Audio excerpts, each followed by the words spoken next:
Meeting called to order. Today is Tuesday, August 16th. It is now 6:03 PM. Town Council meeting in the Town Council Chambers, 1170 Main Street, West Warwick, Rhode Island. Mark, will you lead us in prayer?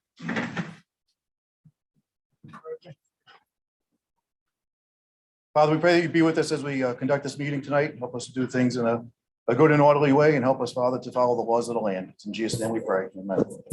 Jay, will you listen to the Pledge of Allegiance? Pledge allegiance to the flag of the United States of America, to the republic for which it stands, one nation, under God, indivisible, with liberty and justice for all. Councilman Messier, Here. Councilman Bourget, Here.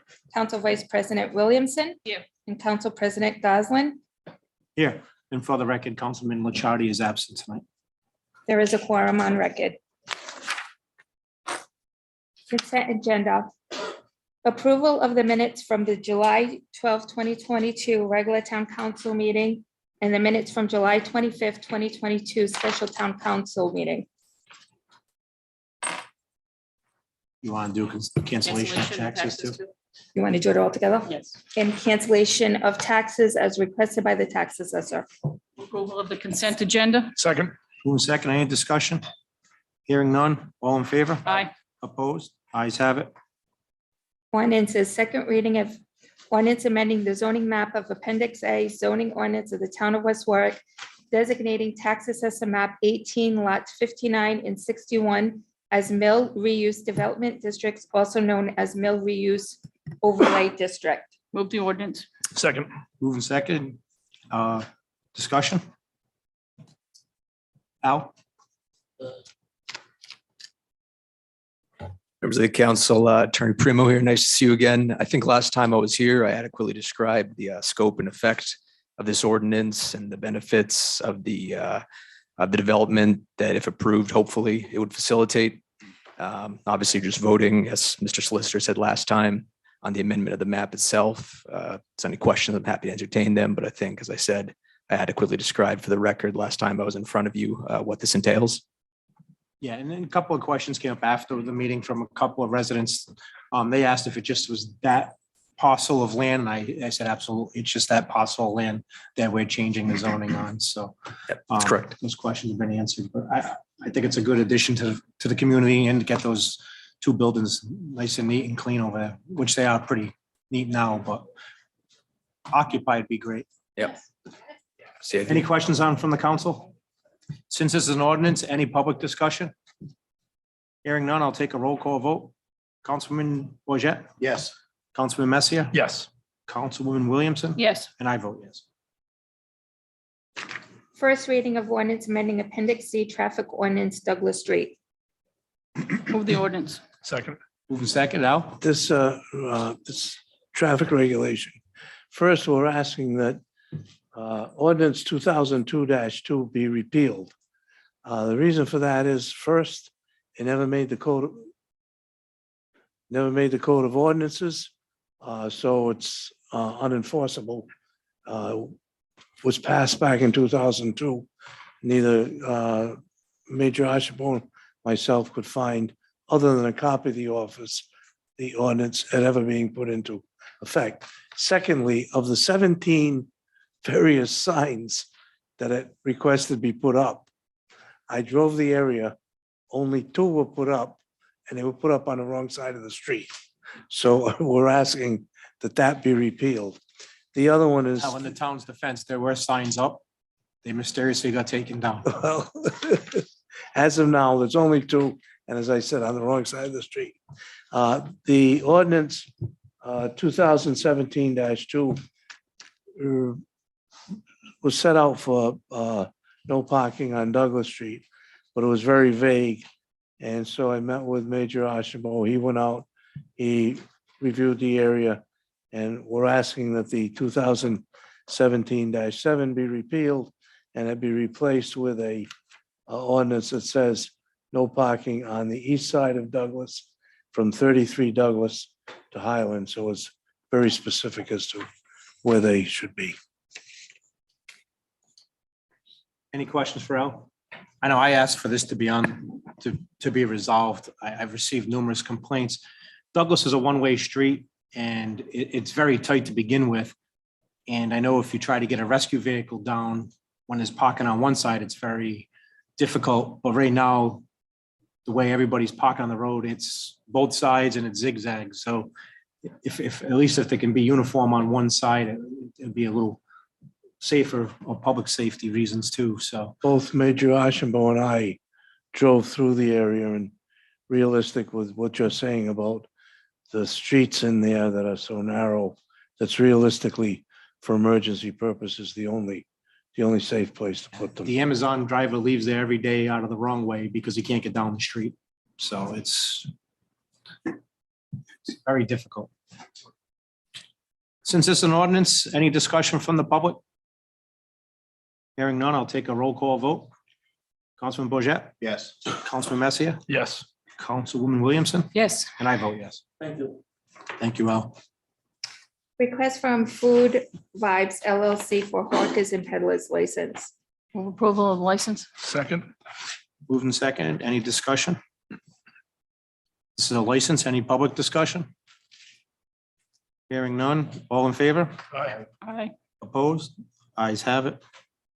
Resolution 2022-28 bid award, removal of disposal of 2 underground diesel storage tanks. Move the resolution. Second.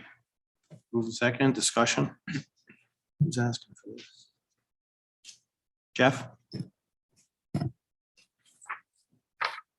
evening, council. So because of new regulations, we had to remove our tanks and replace them. One option was to just remove them and just use different sources of diesel like the rest of the town does. So we went out to bid and we awarded to the lowest bidder based upon their recommendation. Any questions for Jeff? Hearing none. All in favor? Aye. Opposed? Ayes have it. Resolution 2022-28 bid award, replacement of Stevens Drive sewer lines. I move the resolution with an amendment. I think it should be 22-29. I second with that amendment. Yeah, moving second. On the Yeah, that- resolution itself, it's just the resolution, but the agenda order. is wrong. Yes. Jeff, want to just give us an update on this? Sure. So doing our regular cleanings with our maintenance crew, we came across a line that looks deficient and we thought it was in the best interest of the facility to replace it in a timely manner. The current company that we're using is a state MPA and they're going to be doing another project with us. So that's why we decided to go with them. And if this gets approved tonight, hopefully in the next week or two, they'll be there to start the job and replace the deficient line. Any questions for Jeff? Hearing none. All in favor? Aye. Opposed? Ayes have it. Thank you, council. Who's the screen keep going off? Switching between the, Oh, is that what it's- so the sort of the audience and New business, discussion of ice rink scheduling, usage and payment procedure. I think Councilman Licciardi put this on the agenda, but No. Oh, yes, he did. Yes, he did. Yes, you're right. so Mark, you have any information on this? I don't have any specifics on what his intent was for discussion. Table it till next meeting.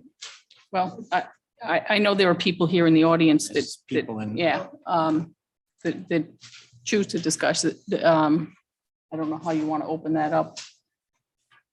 Again, I don't know what Councilman Licciardi's. I did intentions not were. speak with Councilman Licciardi, so I don't know, but I think we have some idea about what the topics are and I know there are people probably in the audience that want to speak. Come on up and then we can go from there.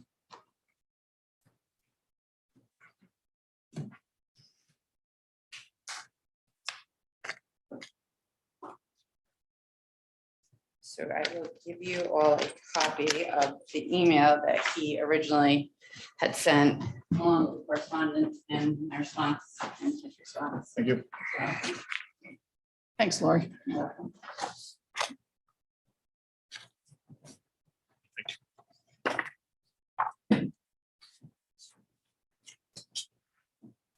Thank you. So Councilman Lichardi asked me for a copy of the contract, from the Saints that the council at the time had agreed to the arrangement with the Saints. It was unanimously voted yes. And it was at a meeting on September 18th in 2018, where the Saints asked for a 3-year contract, where they asked at the time, my thought process was to keep the ice rink open all year long. So we needed a basis of a group that would come in, and they would be a minimum of so many hours of whatnot that they would sell during the summer ice. So they asked for a reduced rate of $206 for the 3-year contract. With that, they also asked for certain sheets of winter ice, which were already theirs. As you look through the information that I did send Councilman Lichardi, I enjoy Excel a lot, and I enjoy color coding it so that it just makes it easier for myself for billing purposes and for my workers, so they know exactly which groups that are coming. So what I've given you is copies from 2019 all the way to the current, which shows everyone who had the ice and whatnot. So basically, everybody's ice does stay the same. I did actually reach out to a couple of different ice rinks today. I reached out to Eric at Providence College, and I reached out to Holly Weber at Thayer. And I did ask them the same question, and it's the same practice that I follow, is that if you say on Sundays you have, 10 to 4, and that is the following year, you will retain that ice from 10 to 4, because that's how they build their leagues based off that. If you choose to say, I don't need the 10 to 1050 slot, it then becomes open, and you do go out to your house leagues that are in there, and you say, I have that slot that is open. So, and then someone else, one of the other house leagues, can retain that ice. So you do that? Yes. You go out if they say they don't need it? So say hypothetically, let's just say the Saints are on here and they have 11 to 1150, and they call me up and they say, Lori, I no longer need that 11 to 1150 spot. So as I did yesterday, I actually have a copy of the email that I don't know if I made a copy. Maybe. I'm just kind of Go ahead. confused. So is somebody having an issue with the way that it's being done? Is that the question? Okay.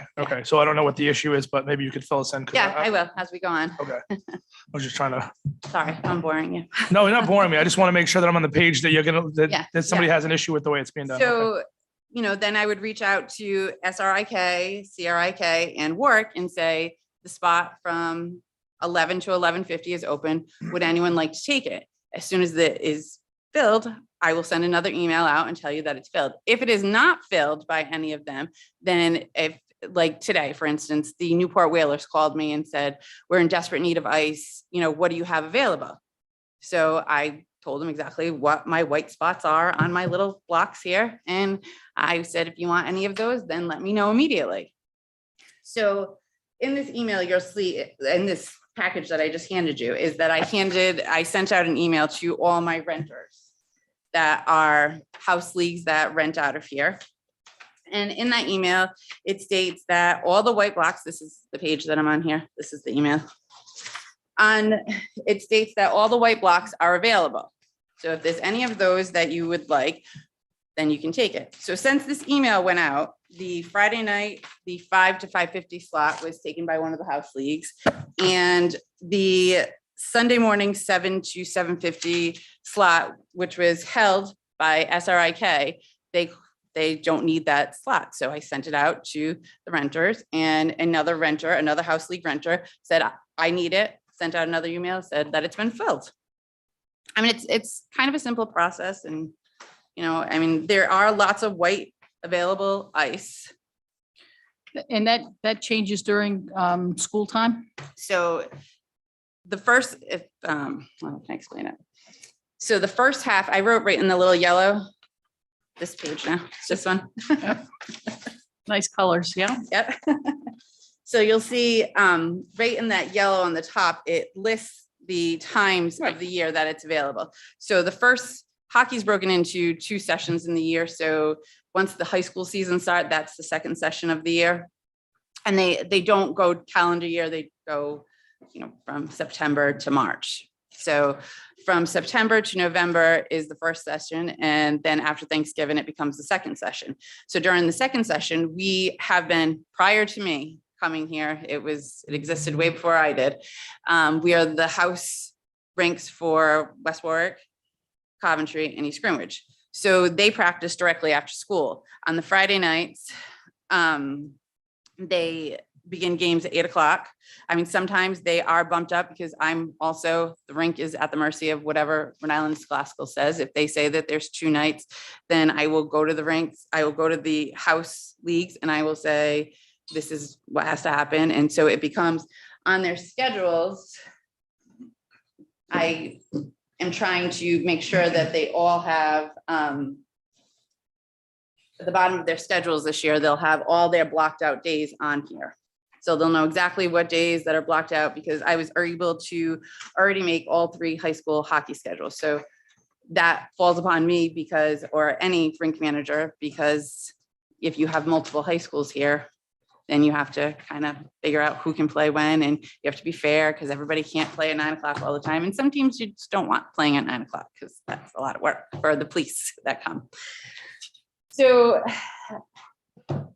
I know that there is a league, and they're here tonight, and they are requesting more ice time. And I have a lot of white spots, but they don't like the white spots that are available at this time. So I don't really have anything to say. I do have, that I will give you all a copy of too, is there may have been a rumor that got around that this league may have said some things that may or may not be true, but this are letters from all of my renters, other renters. If I'm fair and all that good stuff. So I need your little copy because they are addressed to you. Oh, I give you 2. Sorry. That's all right. And so, Double reading. Yes. can you clarify, Yeah.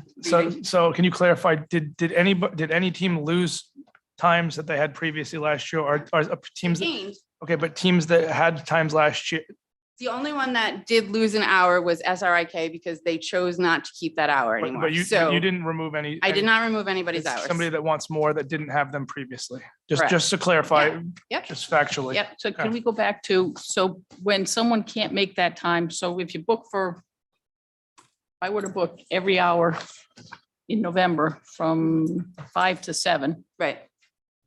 if I can't make it at a certain time, I come back to you and you go out to the group? Yes. So it's not the league, No. so it's not, they're not subletting, they're not scalping, for lack of a better word. They're Sorry. not subletting, they're not scalping, they're allowing, so I know the Saints, they do a lot of tournaments, which they have a lot to do with like Rhode Island hockey, so they will let games go in their spots, but their teams are part of those tournaments. Okay. I mean, ice is few and far between, and with the bubble closing in Cranston, everyone is scrambling now because there's less ice in the state. So I do know that the president of, I assume the league, and I am unfamiliar with SRIK, CRIK. I can't write in my. That's little- okay. It'd be like We so don't little. typically allow discussion until public session. I don't know how you want to handle that. Well, I And mean, I I'll be think- honest with you. In my mind, this is not a council issue at this point in I time. was gonna, you took the words out of my I mouth. don't think it is. I think that it should be a group of people that sit together. The town manager, sorry, Mark, is the guy that has to be involved. At some point, if it has to get here, Well, that's why I Maybe, wasn't but sure I'm if I not was sure. missing something. I'm not sure it's a council issue. So I don't, I agree. I don't feel that it is a However, council issue. that But being it's said, here. I think we need to make sure that everyone has an ability to speak. Yeah, And that's why absolutely. sitting at a table is typically the way to handle it, and not here in council chambers, but that's just my opinion. I do also see it says payment procedures. What is Yes. that? So I made copies of that all for you too. Okay, This was put on for council. So just so No, that no, you- I know, but I didn't know if anybody had more knowledge of what that pertained to, if anybody had a conversation with Councilman Again, Richard. I think maybe, we should move this to the next meeting when Councilman Licciardi's here. He did ask for it to be on here, and we're you know, we're kind of like Well, I do, walking around in the dark right No, now, trying to figure out what his intentions were when none of us had a conversation. I agree, we should do that, but I mean, Well, I would actually hope that a group would get together and have it resolved before the next we meeting. could still quite table it, and honestly. then we Yes, could yes. just take Yeah. no action if we need to. Right, and he can, you know, potentially have that meeting between now and the next meeting, so. Well, again, I would So if that's charge, what. I would charge the If that's what town you want to do manager. forward, I will work with Mark, we'll work with Paul, we'll sit down, we'll have a meeting, we'll go over everything that it is. Again, And if that's not resolved at that point, then. we'll put I it don't back think on the we next should be one. in the habit of making, like, we should have no say in That's that schedule it's a- whatsoever. And again, if it's an impasse and there's some reason that we need to be involved, I don't think, and again, if there's something we're missing from Councilman Licciardi that we're not aware of, then I know hockey community is a very strong community. I know there is not enough ice time, and that's about the extent of my knowledge. Again, I don't think it is an issue. I don't know if the town manager was contacted. I I assume that think you and Lori have had some conversations, but again, whether we offer 3-year, 5-year, whatever. Again, I don't know that it's a lifetime commitment. I don't know about timing, and maybe there's another way to do it. And maybe it's a question of prices change. You want prime time, you pay more. So I don't know how to, because I don't know all the facts, and I think it's incumbent upon you with the stakeholders to come up with some sort of resolution. That's my opinion. And I agree with that, but I think that for tonight, we should table it out of respect for Councilman Licciardi not being here. And, you know, if manager wants to reach out to Councilman Licciardi and try and arrange a meeting before the next council meeting, I think that's, like you just said, is an appropriate way to so go. I'm gonna make a motion For us to, Just keep walking around and trying to figure out what What he wanted. was. I just think. so I'm it's- gonna make a motion to table this to the next meeting, but I'm also gonna make a recommendation to try to come to some kind of a resolution prior to that time, whether it's with Councilman Licciardi, the town manager, yourself, and the teams involved, because again, number one, we don't really have the full information of what Jason wanted today. We're trying to, like Mark said, we're trying to guess. And I don't think we should be in the business of trying to set up the schedule. If it comes to that and we have to get involved, I guess then we do. But I think at this point, you know, make a motion to table this till the next meeting. I would second that with the understanding that, Mark, you should facilitate a meeting that you facilitate with the group. Take care. I'm sure you will. I have a motion in a second, but I will say you can speak at public comment if you want to come to the mic then and discuss it. Okay. All in favor? Aye. Opposed? Ayes have it. President, at what point the agenda is up? It's At the end. Yeah. Discussion of Matthew Dennison Memorial at the West Warwick Ice Rink. So I need a motion first. Motion to It's a discussion. discuss. It's, Oh, I'm sorry, discussion. I'm sorry, Mark. That's I'm okay. sorry. I see. I was approached by a business that wants to remain anonymous. They want to put up a memorial for Matt Dennison. We all know what happened with Matt earlier this year. I reached out to Mark Dennison, his father, who's here with us tonight, and made sure that they were on board with this, and they absolutely are. Attached on the agenda, some of the plans that were provided to me. And, you know, so obviously it's going to be on public property, so they need council approval for that. And, but Mr. Dennison did ask if he could come up and speak to the council tonight. So if that's okay. Can Mr. Dennison come up? Yes. On this matter, yes, because I want to bring something up.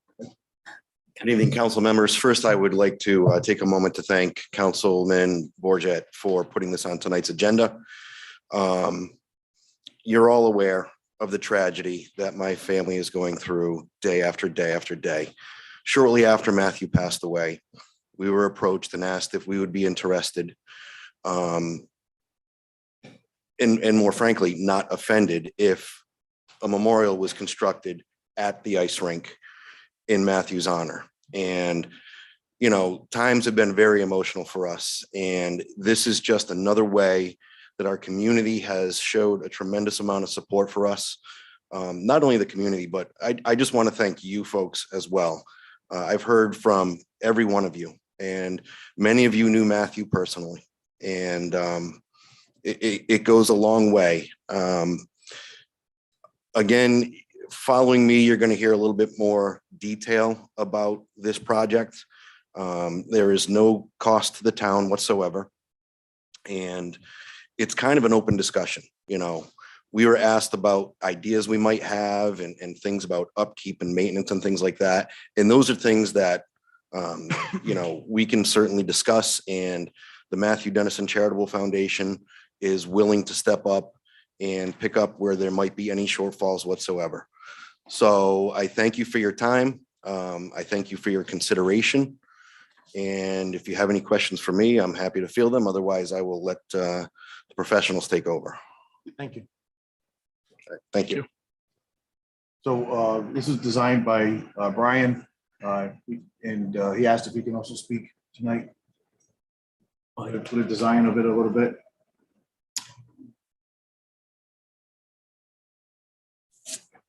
I mean, I didn't let these three gentlemen just speak too, and I got the design here, and I mean, we can make noises in the back if you want. I mean, I know the severity of this I thought you didn't let them situation. speak because that was tabled.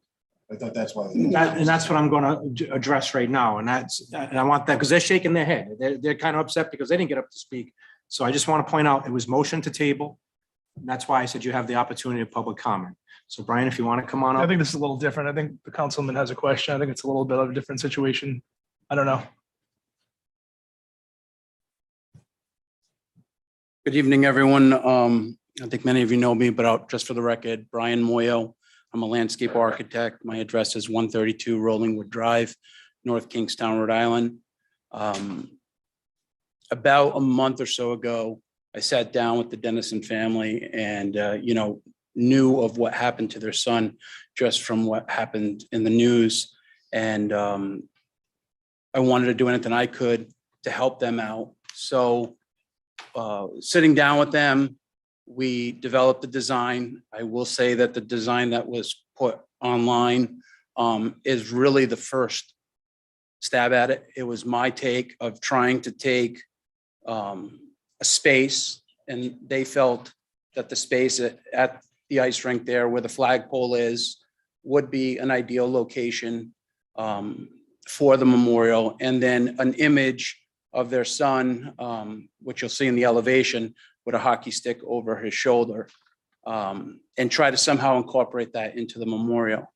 So the reason that Mark and Brenda felt that that location is important, and that gets to the crux of why I'm thankful that you're allowing me to speak, is that they feel that their tragedy and having a memorial plaza there can be an inspiration for a lot of young students, hockey players, visitors from other towns and other communities, that if there's anything that can be learned from that experience, that people can go there and reflect on it.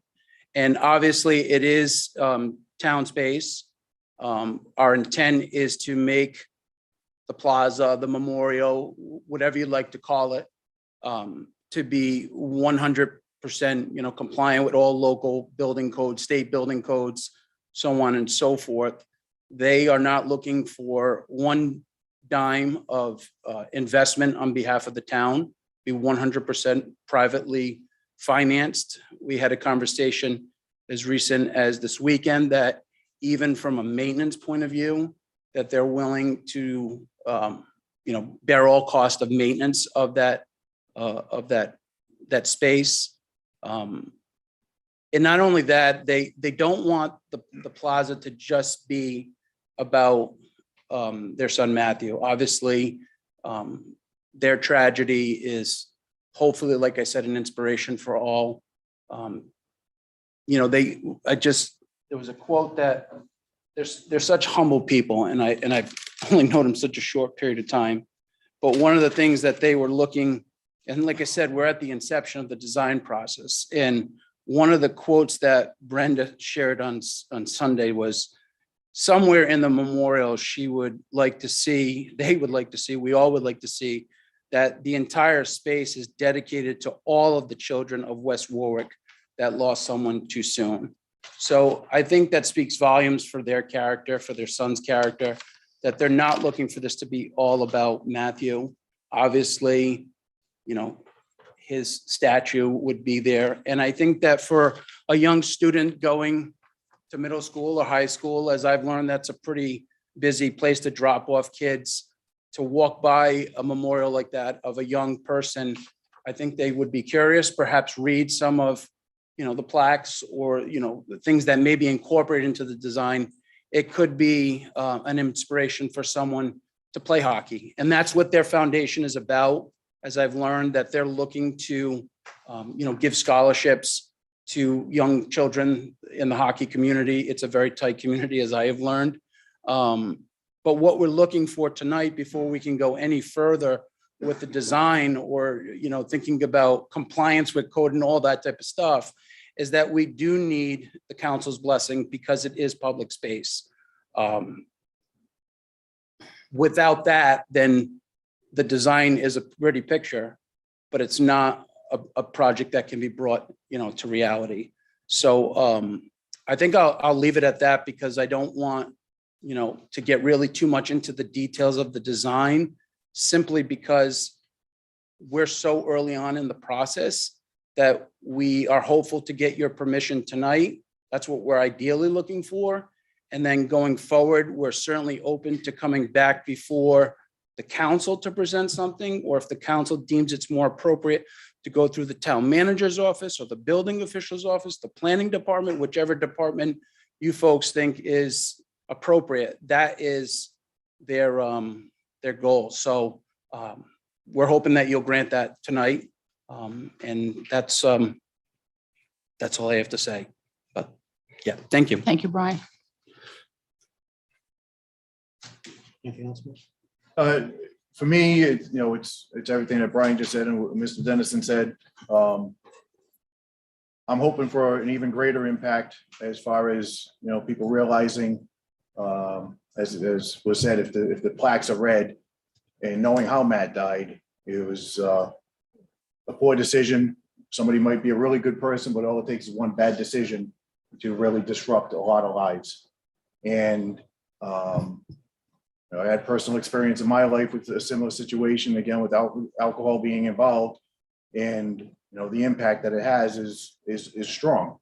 So to me, if one child, and we might not ever know if this happens, reads a plaque and makes a decision that they're never going to get behind the wheel after being under the influence of something, and it potentially saves a life, to me, it's all worth it. And I think as a town, we should support having a monument there to honor Matt and to hopefully send a message to make a difference for future generations. One of the things that Brian said up at the microphone that kind of, when I saw this on the agenda, I kind of asked this question. I know I had a conversation with the school committee chairman yesterday, is unfortunately West Warwick has lost, I think, 11 children in 10 years. And Brian said it's not just a memorial for Matthew Dennison, but maybe a memorial for all the children that have lost their lives in this town. And, that's the last 10 years. I don't know how many parents would want to be involved. I know in the past, being, seeing some of this and having my children lose their friends also. My son at middle school lost one of his friends, and seeing what the impact it does have on them and everything else. He was a soccer player. He played for West Warwick Steelers.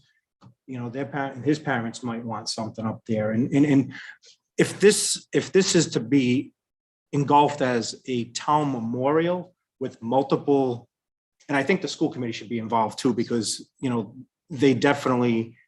they have impact on this also. But we just lost another 15-year-old here in West Warwick just last week.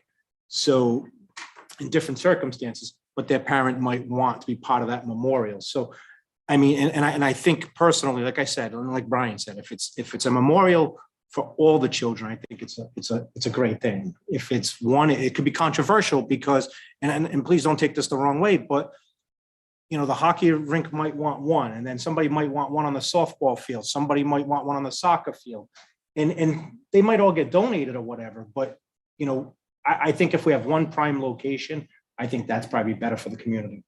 And I did speak with Mr. Dennison the other day, and I did express that some of these concerns are coming up, and he said he's already been considering those things and is open to any kind of discussions as far as, you know, other children, but, you know, obviously this is on the agenda as a discussion item to get the process started. Because if we don't say that, yeah, all right, we can consider this, or, you know, give some type of preliminary approval to town property being used, then any other discussion from here on out is basically, you know. I mean, I think it's a great discussion that we brought this forward tonight. I think that some sort of committee should be formed, whether it's a town manager, superintendent, maybe yourself, a school committee member, and whoever wants to be involved. And I think, I mean, it's a starting point, and then they can address those issues wherever you guys meet or whatever it is. You can't have, you know, 2 members from each school committee, and because it's just not going to work. We're breaking the laws. So if you have 1 and 1, you have the superintendent and the town manager involved in all parties. And you might want to, you know, later on, talk to some of those parents over the past 10 years, even 20 years, 30 years, who knows? But again, you know, they might want to discuss that. I also feel very strongly about that. The design, by the way, is beautiful. And it's something I can't imagine being a mom. I can't even imagine going through it.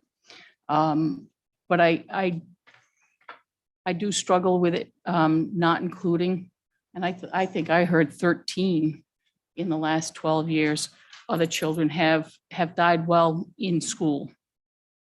So while this might be the focal point, excluding them, I would struggle with that. I think that we should, so, and that aside, and I'll put you not on the spot, but so I don't know what the rules are. Can anybody just put anything anywhere on town property? If I decided I want it, I don't know the answer to that. So I think there's some legalities we have to make sure of. I think liability is an issue.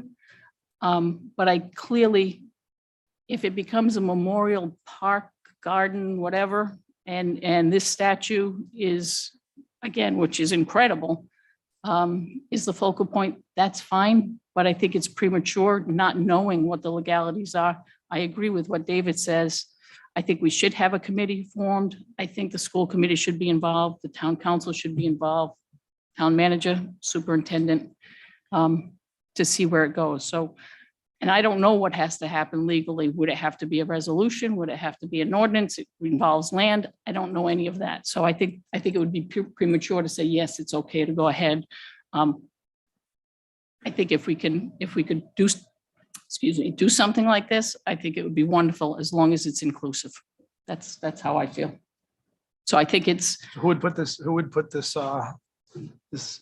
committee award or this group? Who Again, would that be sorry, something Mark. you would just, I mean, Yeah, I can take the initiative to right. email both council and the superintendent and get the information from the stakeholders who, and try to formulate the proper group with the right numbers I'm not even to sure get it committee done. is a proper, I mean, just like. No, but a group that needs to be Correct, together. yeah, that- yeah. I It's a don't- It's not a working group formal, to a working get group, started. absolutely. To get it started, to say, listen, what do we need to do? Again, I think you have to talk to the trust about liability.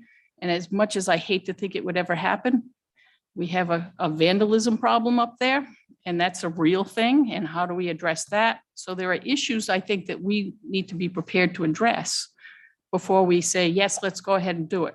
Again, beautiful idea. I agree with a lot of what's being said, but the last thing I want this to be done with this is to get it bogged down in red tape. It will And not. that's what I'm hearing, a lot of red tape. That's all I'm hearing is a lot of red tape. And, you know, again, I feel bad for any parent who has lost their child. But a business came forward on this. This is not a town initiative. A business came forward on this. I understand it's on town property, but a business came forward with this. It's not, I didn't come up with it, the council didn't come up with it. It's just because it's gonna be on town property that it's before us. So I just don't, again, I'm all for including other families. I just don't want this to get dragged out for so long that it loses its meaning. Well, first of all, I don't think it will ever lose its meaning. I don't believe you call it red tape. I think we need to make sure we know what we can do, how we can do it, and maybe set up rules going forward. Again, can I just decide that I want to put something anywhere on town property? I don't know the answer to that. And I'm not saying that's what's happening here, but we need to be careful and understand. So we may need to put some rules in place. I don't think it will. I think Mark will do it as expeditiously as possible. And it's always better to have more thoughts collectively in a group. Again, I think the design is beautiful, the idea is beautiful.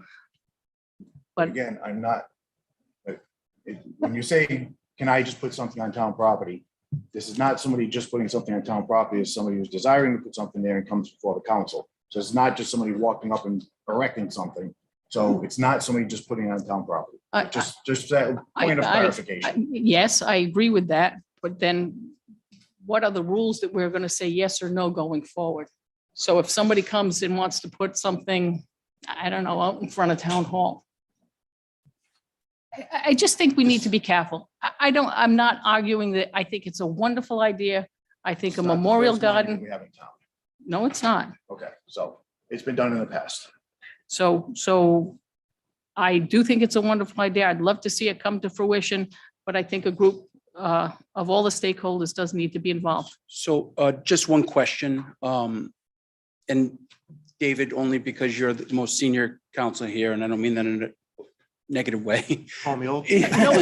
No, he's calling me old because I am, but In the that's past, have there been other projects like this or memorials like this? And what was the process back then that we could possibly tap into? Because I think I'm open for working with anyone. And I think Mary Beth, all of your concerns, I did discuss with the Dennisons on Sunday, because I've worked on other memorials throughout the state, and I've heard this many times, and your concerns are all very good concerns. I can stand up and say to you, it's going to be compliant and it's going to, all that type of So stuff. going from the last three memorials that I've known about or seen or come before the council, police memorial. Mhm. Okay, obviously it's for all policemen. Mhm. Fire memorial, Mhm. it's obviously for all firemen. Brian St. Germain Memorial, Mhm. I think that went before the school committee also. Mhm. And the track was named after him. Mhm. So that's why the memorial was put in place there after the track was developed. That memorial that statue just went up less than a year ago. Mhm. And that was in the works now, I think, almost 9 years. Yeah. So I guess what we're hopeful for tonight is just to get that ball and start the process. So whatever that is, legally as a council. And again, I don't believe in the red tape that Mark's saying. The legality issue, I would want to make sure everything's good because I hate to see it resurrected and then told to take it down. Right. That's the worst thing. Right. But I think like I said, if we include all children Mhm. of West Warwick, I think that clarifies a lot. Mhm. But I think, with the school committee's input, I know their concern was basically the same concern I said here today. Sure.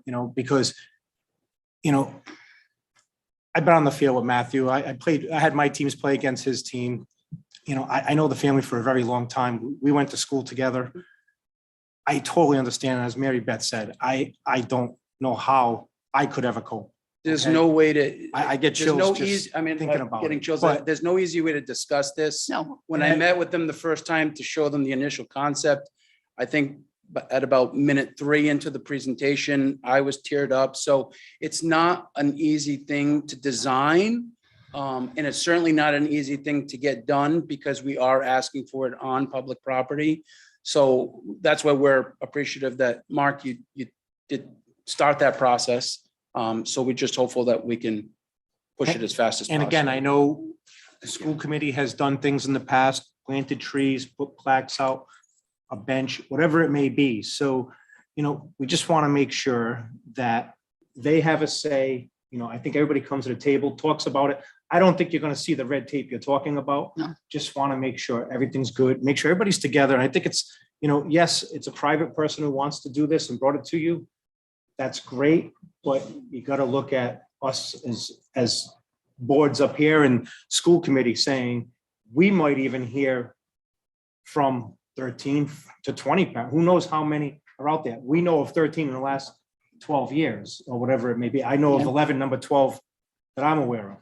I just don't want, 13 people coming here at the council meeting saying, what about me? So I would say that as far as permission, if you will, again, and I would imagine that it would have to be some sort of, either Al or Tim, I would ask some sort of resolution or something to do it officially. I don't know if planning has to be involved. I don't know any of that stuff.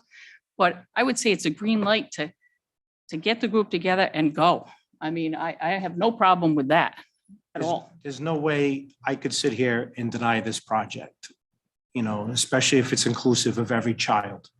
There's absolutely no way that I could. And I would just like to say, I don't think I made it clear when I first came up here. In terms of my family, we want this to be all inclusive. And when I had a discussion with Mark the other day, my only concern that I expressed to him is that we would somehow omit somebody that deserves to be on that. And I would feel terrible if that were the case. So that is a big concern of mine, making sure that if we're going to make sure that everybody's included, that we don't miss somebody, because I think that could really, really upset.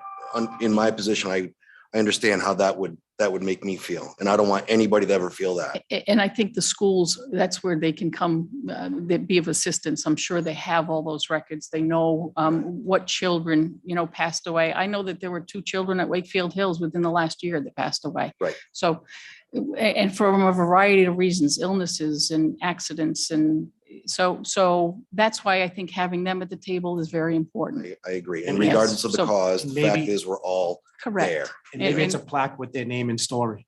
Sure. It's Or something, stone or whatever that might Age be. or whatever it might be, Maybe just something fully- to acknowledge. And maybe some might not want to choose to be involved either. So at Some least you might can have not, that exactly. conversation. And I just wanted to make it clear that my wife Brenda and I really want this to be all Thank you. inclusive. And that- We really feel that that's the most appropriate thing. We appreciate you understanding that. So thank you very much.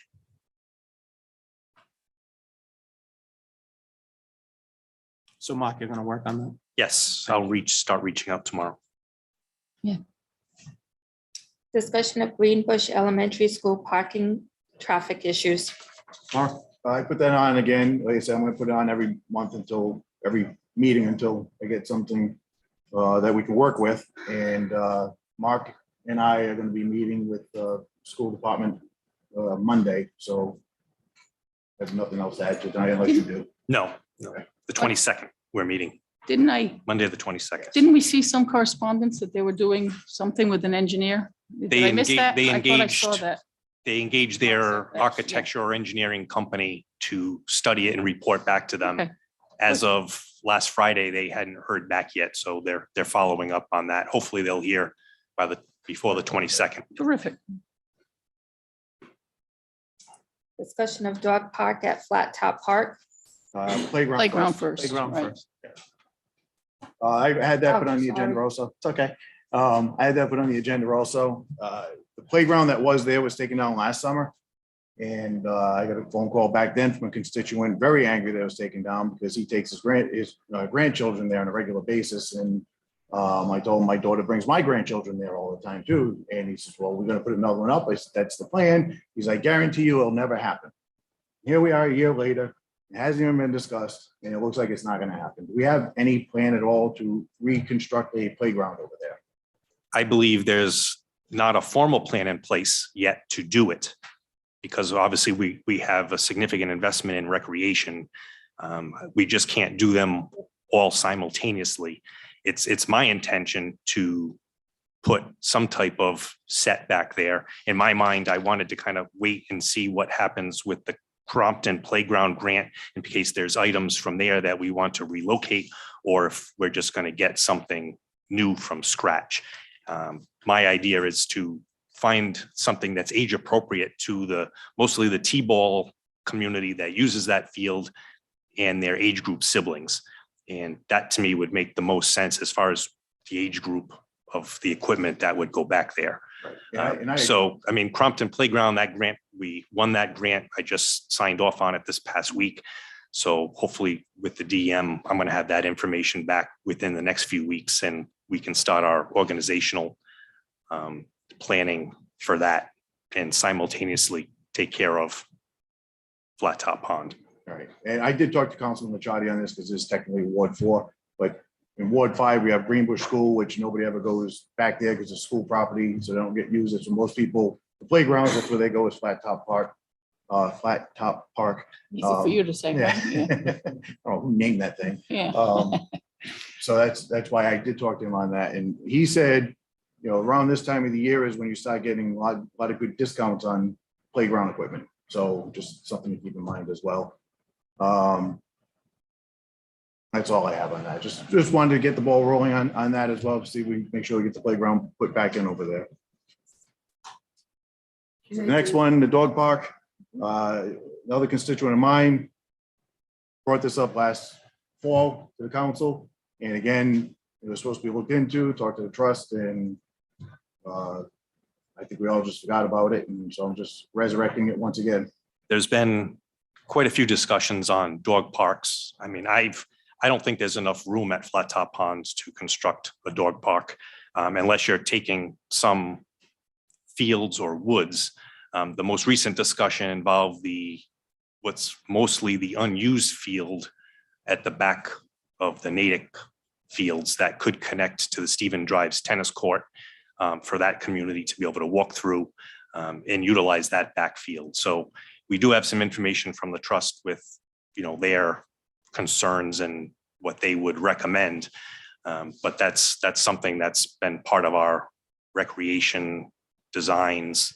Like I said before, you have to prioritize which one you're handling. Dog park isn't a significant investment. It's, you know, mostly fencing and some other accompaniments, but it should be a relatively easy one. But that one, we just approved some field maintenance and irrigation there.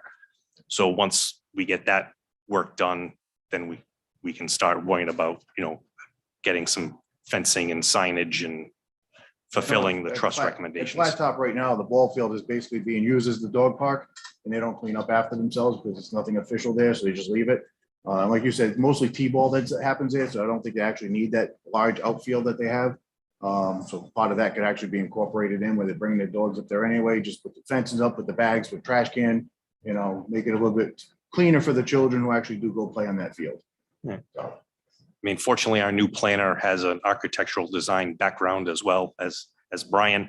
So, I mean, I think we can engage them and look at what, I mean, it's been a long time since my kids were in T-ball, so I don't even remember that field and how deep you need it or how much. Games are long. I do remember that. Yes. To design that type of thing. But, you know, I think a primary dog park that has a couple sections for small dogs, large dogs would be better somewhere else. But I agree, if there's a use of space that can accommodate people and their pet needs, it can't hurt. Okay.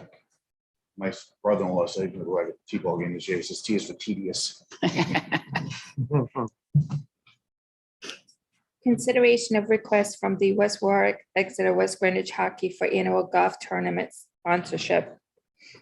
I move. I put this on the agenda from the request of Coach Justin Lake. Again, he's looking for a tee sponsor for $100. We pretty much do this every year, I think. And we pretty much, we've just done a couple of them. So Yeah. I'm done. any issues, concerns? Hearing none, all in favor? Aye. Opposed? Ayes have it. Somehow or another, I got sucked into playing here too. Presentation from the West Warwick Veterans Council about upcoming ceremonies, including September 11th and Veterans Day. I'm gonna ask to table this. The individuals that asked me to put this on reached out to me like 2 days ago saying that they weren't able to make it. So they asked me to table it. Yeah. We do, we do have a meeting. We have a meeting September before that, right? 6th. Right. Number 6.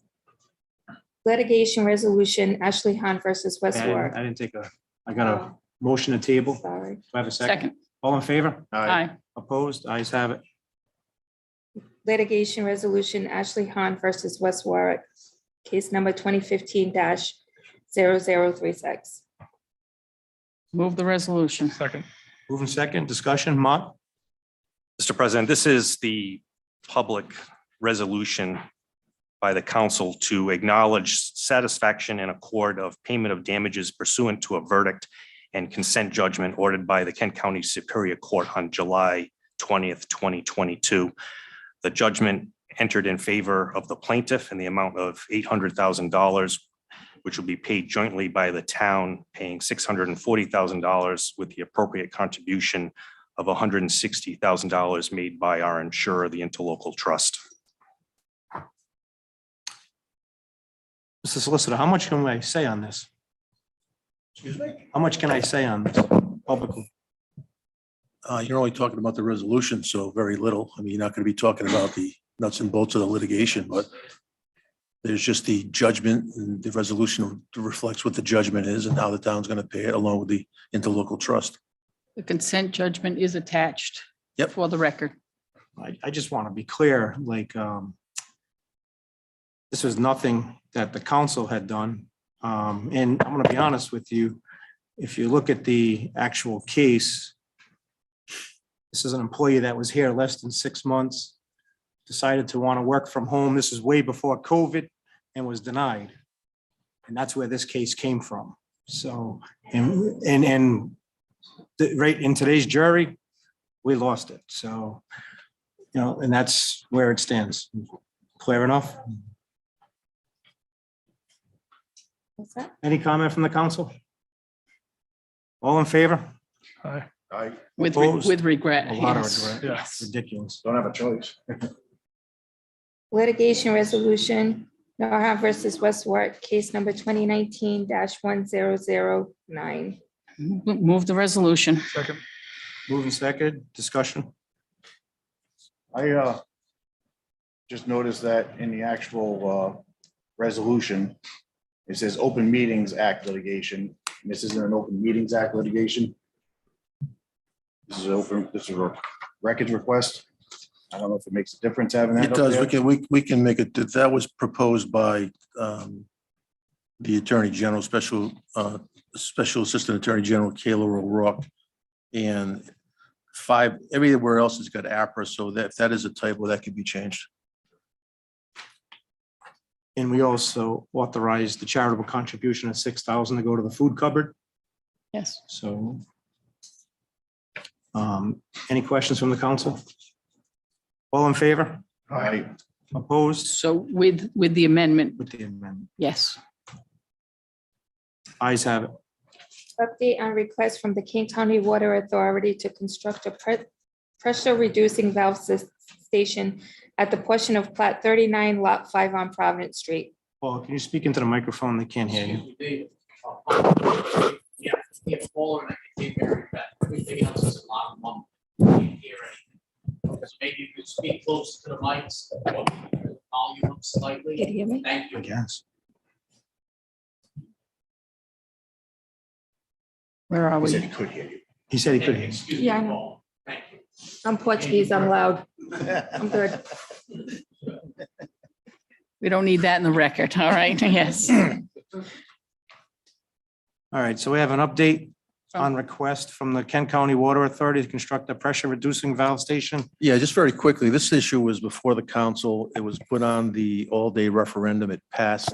I received notice from Attorney Sullivan back on July 25th that they had approved the $600,000 improvement and that they had discussed amongst members of the board waiving the sewer data fees that they have been normally expensing out to the town. We have not received anything formally in writing for presentation to the town council, so I suggested that he provide me with something because there's going to be consideration for the town's approval of this transfer and the building of a what's called the PRV valve down in that part of town. So once we get the presentation or we get the information in writing, I can provide it to you, and then the negotiations can begin. One of the issues before it had been discussed was waiving the fees for the fire hydrants, which are very considerable as compared to the sewer data fees. So there is some negotiation that needs to be done, but we haven't received anything formally in writing. but it's ready to move forward because the townspeople did approve it at the all-day referendum.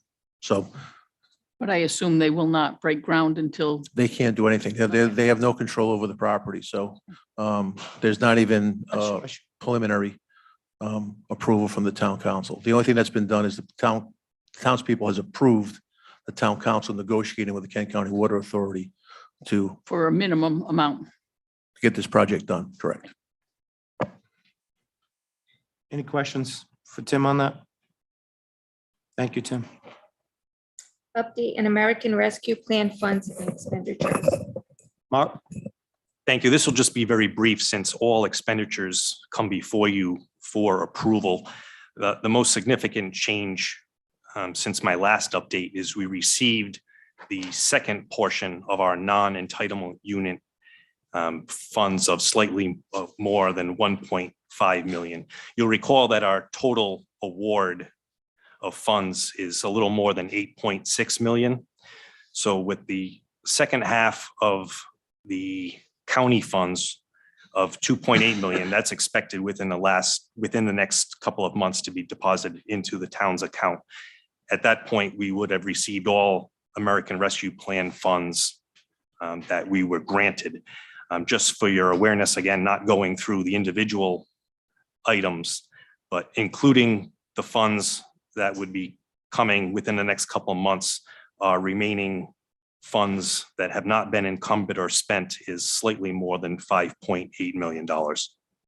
So since we have a couple of smaller requests coming tonight, I just thought it would be prudent to just give you that update on what's come within the last few weeks and what's coming within the next 2 months. Is it 2024 that we have to use? Monies need to be encumbered by the end of 24 and spent by the end of 26. Okay, okay. Any questions for Mark? Thank you, Mark. Thanks. A resolution authorizing payments for supplement town hall carpet replacement project from the APRA funds. Move the resolution. Second, Mark? At the last meeting, we approved the use of some capital funds to replace the carpeting in our primary public walkway areas. When the building official and I met with the carpet company to review that project, we identified some other areas that we thought were in dire need, and we'd like to take advantage of taking care of those issues while that company is here. So this proposal before you is to use American Rescue Plans funds for that supplemental work to encumber $16,425.49 for that same company that was awarded the original bid. Any questions for Mark? Hearing none, all in favor? Aye. Opposed? Ayes have it. Resolution declaring August 31st, 2022 as International Overdose oh, Awareness Day. you skipped one. I skipped one? Yep. 13, Yeah, I did. Resolution authorizing transfer funds to the West Warwick Senior Center from APRA funds. Move the resolution. second. Moving seconded, Mark? In addition to the Annie's here too. many Oh, I know, it's fine. priorities that we've laid out with what we like to use our American Rescue Plans funds for, one of the permitted and recommended uses is taking care of our supplemental governmental units, if you will, that suffered negative effects during COVID. So my intention is to try to help those departments with some things as we move forward. This proposal is for the senior center that they, during the COVID years, have done some renovations and upgrades. They have added a nurse and sanitation cleaning staff, which costs money. And in addition to that, they have a grant and some supplemental grants to purchase a new van. And during this time of increased cost, that cost of that van has risen above what they have the grants for. So I'm proposing to use American Rescue Plans funds to help cover some of those expenses and to make up the difference to get that van. So I'm proposing that we encumber $65,000 to assist the West Warwick Senior Center, a nonprofit organization, as a beneficiary in providing services to our town senior population. You know, they just had a great event over there today, a resource fair from 2 to 5, and they used the van that they had now to go pick up a lot of the seniors at some of our senior living facilities. So I think it's obviously a great cause, and they do a lot of great work over there at the senior center. Of course, Manny's been hanging out with us back there. But later on, if Manny wants to come up and say anything, but if not. And I agree, they do terrific things. I guess my only concern would be that this talks about professional services for nursing and sanitation. I hope we're not building in an operational deficit where we're going to have to increase the budget for these things going forward. Right, I can let Manny speak to that if he wants to share specifics. This is something that he's been funding all along. This is just as they lost some grant opportunities, we're helping up make the difference. And just talking about grants, I know when we had met with the governor last week, I know the Councilwoman Williamson did bring up the grants for the senior centers and that have been cut over the past few years. And he was actually going to look in and follow up with us on that. But he said we may have missed some grants or may not have applied for some, but we'll get some more information on that. And because he doesn't recall too many cuts in that area. So we need to look at that. He was surprised to hear that maybe some of our funding was cut. So he was, and I guess we could follow up with. They Richard did. The governor's Delfino. office did respond on many of the inquiries that we had from Okay. last week, but that wasn't one of them. So I'll follow up with him. Yeah, as I said, I just don't want to build in a structural deficit, operational deficit going forward. One thing we can be sure of with Manny is he knows how to stretch a dollar. There's no question about that. You saying he's cheap? What are you saying? Nope, Oh, saying all he's right, frugal. frugal, all right, thrifty, yeah. All right. Any other comment? Hearing none. All in favor? Aye. Opposed? Ayes have it. Resolution declaring August 31st, 2022 as International Overdose Awareness Day. Move the resolution. Second. Moving second, discussion. So there's an event coming up of the at the gazebo. It's coming up on August 31st. It's going to be organized by the West Warwick Health Equity Zones Overdose Prevention and Recovery Work Group. August 31st, 6 to 8. Everybody's invited to come out. The purpose of this event is to honor International Overdose Awareness Day, come together to continue to break the stigma and raise awareness and remember the number of people impacted by fatal overdoses. It's the fourth annual International Overdose Awareness Day. So the community is definitely invited to come out to this event. And now Mark's going to add some more here, but You covered about 80% of the proclamation. So sorry. if you want me to read it formally, I will. Go ahead.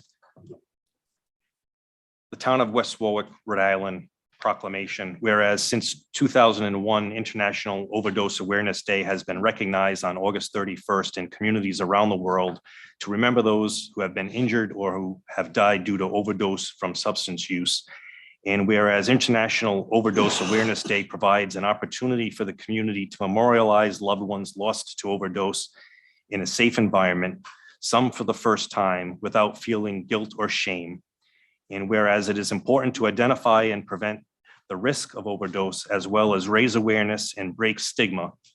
And whereas the overdose crisis has negatively impacted the community of West Warwick, has felt the devastation of this crisis, the town of West Warwick remains committed to decreasing overdoses with the people of West Warwick. And whereas international overdose awareness can stimulate discussion about evidence-based overdose prevention and drug policy, help bring solidarity and education to our community that can help make a difference to improve awareness for harm reduction and overdose prevention, and send a strong message to people who currently use or previously used drugs that they are valued in our beloved community. Now, therefore, be it resolved that the West Warwick Town Council would like to commend and recognize August 31st, 2022 as International Overdose Awareness Day. Be it further resolved that this citation will be made a permanent part of the records of the Town Council of the Town of West Warwick, given under seal of the council, signed by the council president and the town clerk. Any questions for Jay or Mark? Hearing none, all in favor? Aye. Opposed? Ayes have it. Claim for Dimity McGarrett in the amount of $272.48. Move approval of the claim. Second. Moving second. I know I spoke to Mrs. McGarrett about this and I know she's been waiting a little while. Glad it's on the agenda. I can let her know. It was a pothole on Park and it's been resolved and rectified since, but $272.48. Any other questions on that? Hearing none, all in favor? Aye. Opposed? Ayes have it. Claim for Adam Chang in the amount of 300. Move approval of the claim. Second. Moving second, any discussion? Yeah, I've got an issue with this one. The Majera one, I mean, they did their affidavit like they're supposed to. They did the self-reporting police report. And with the second one, I hope I'm saying his name right, Mr. Shang. He doesn't have those. But my concern is he's saying that the wind somehow made him hit a pothole and pop his tires. And it was at 3:15 in the morning. But if you look at the tow slip from AAA, it's at 4:31 in the afternoon.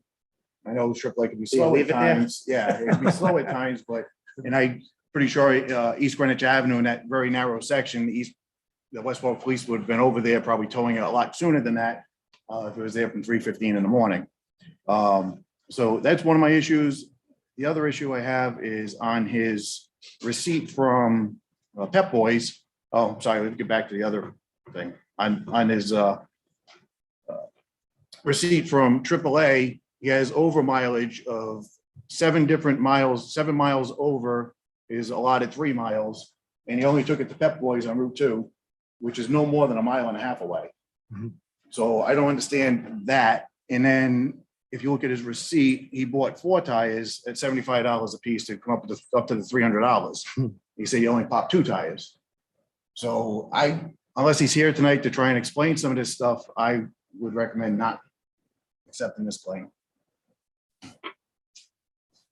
So do we table it and allow him to come? How does I that would at work? least suggest that, so if he has an opportunity, because there might be some legitimate stuff here. I just don't understand how it's 10 miles to go from East Greenwich Avenue to Pep Boys. Why all 4 tires and then he popped 2? I'll make a motion to table it. Could somebody reach out to him and ask him to come to the next meeting? And if he doesn't, then make a ruling then. Second. All in favor? Aye. Opposed? I'd also like to know where he was coming from at 3:15 in the morning. Because you've never done that? His note was. I know where I was coming from. His note was he was bringing his stepdad to the airport in Wogan. Okay. Yeah, No, I know. yeah.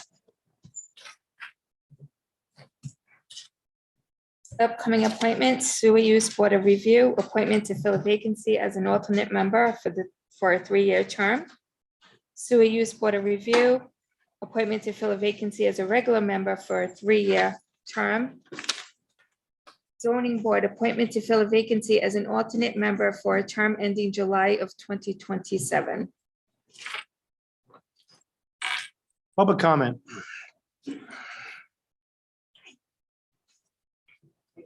Now, I haven't been here in a long time.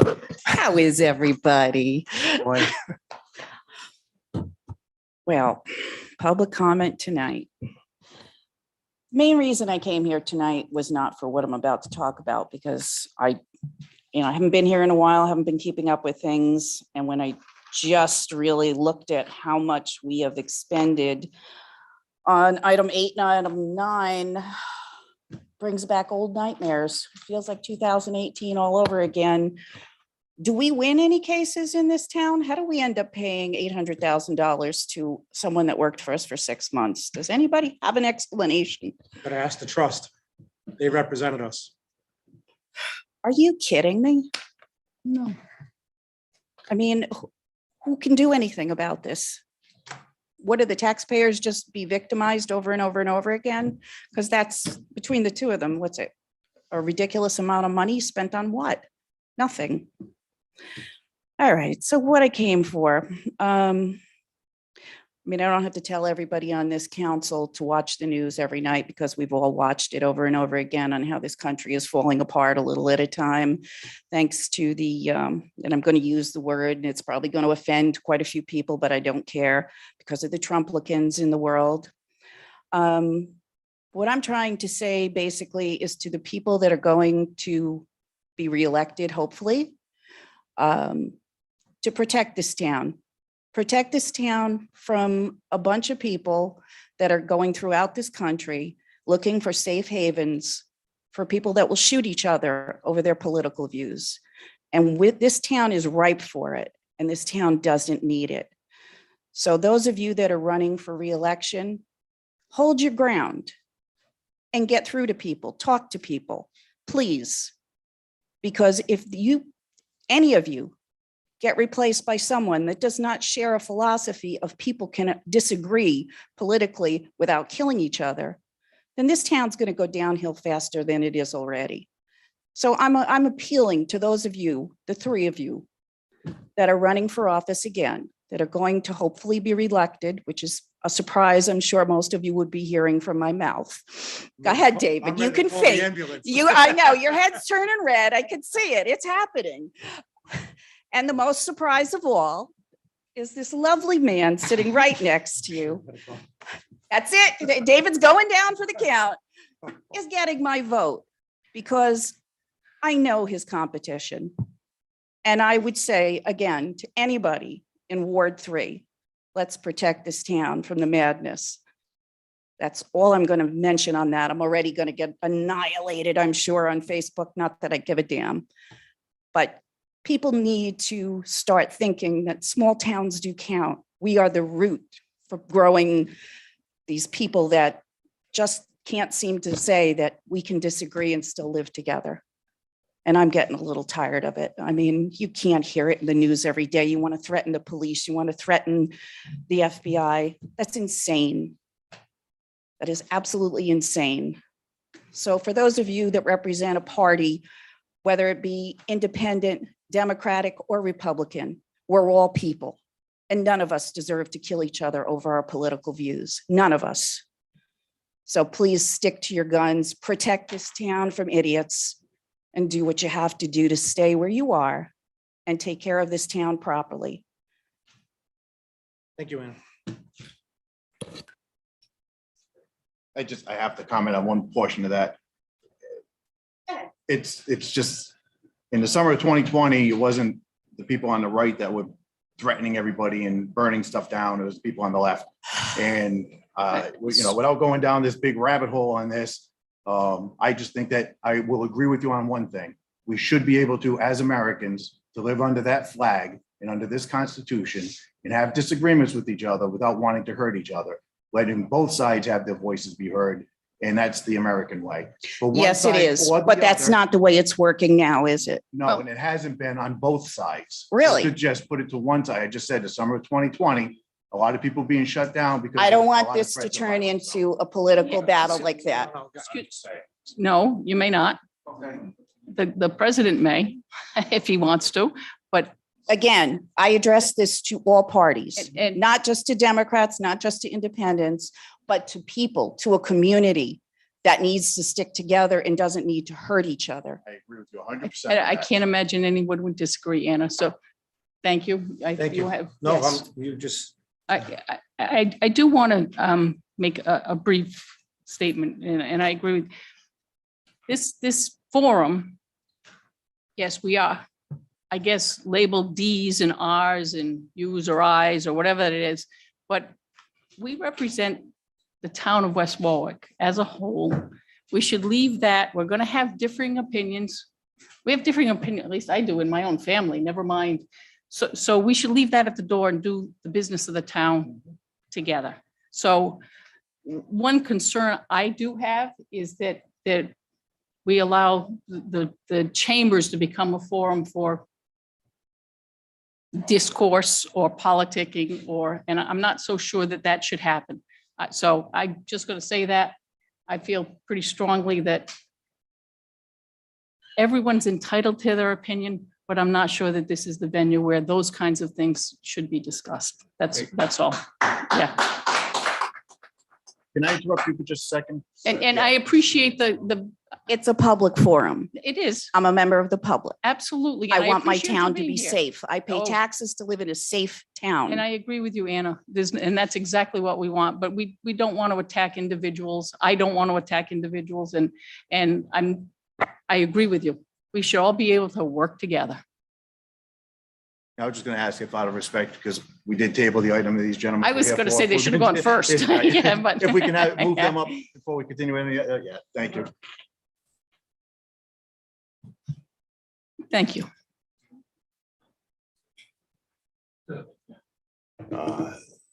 Thank you. Good evening. The original motion that was, Good evening. Yeah, your I'm name. sorry, I'm Paul Faria. I'm here on behalf of the Central Rhode Island Knights Youth Hockey Association.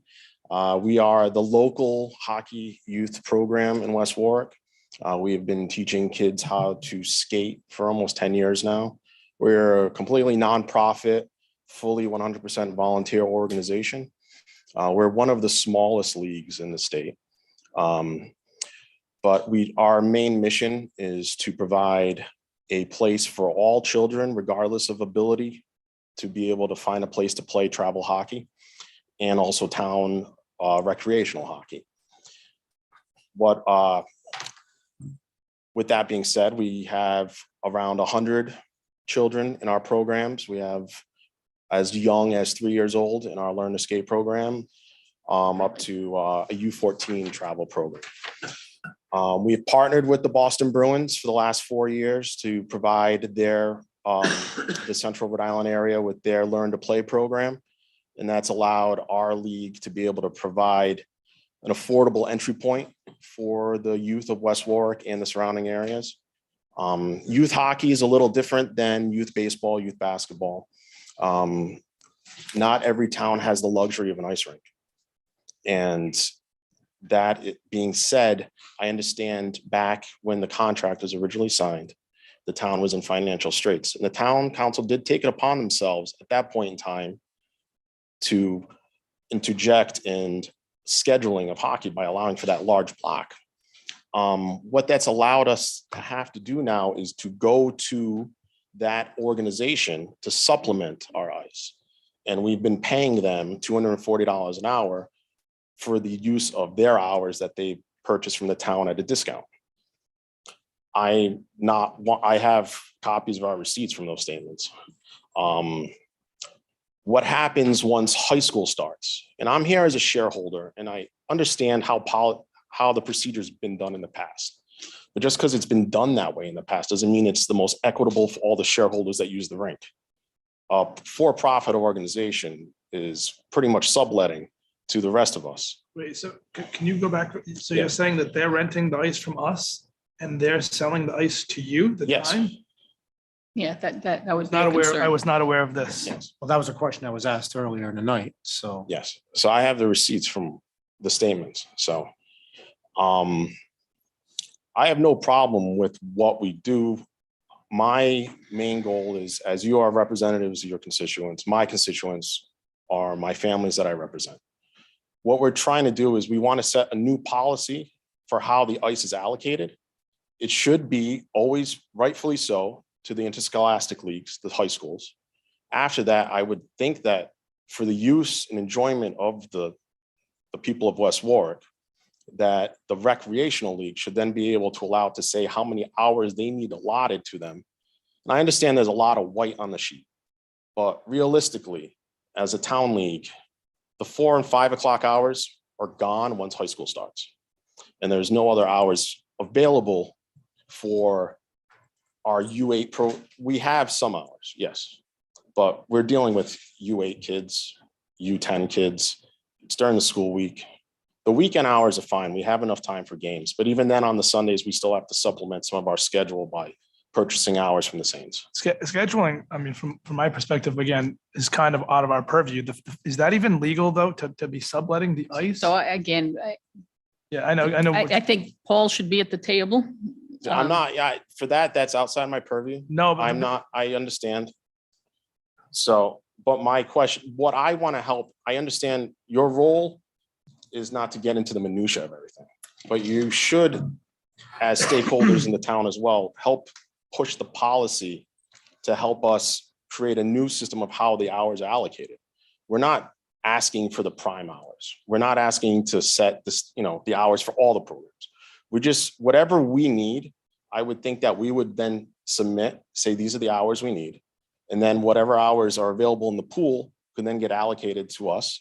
And then to outside for-profit and outside town leagues that are looking for additional hours. Because unfortunately, yes, we had to go to Cranston, but the bubble is no longer there.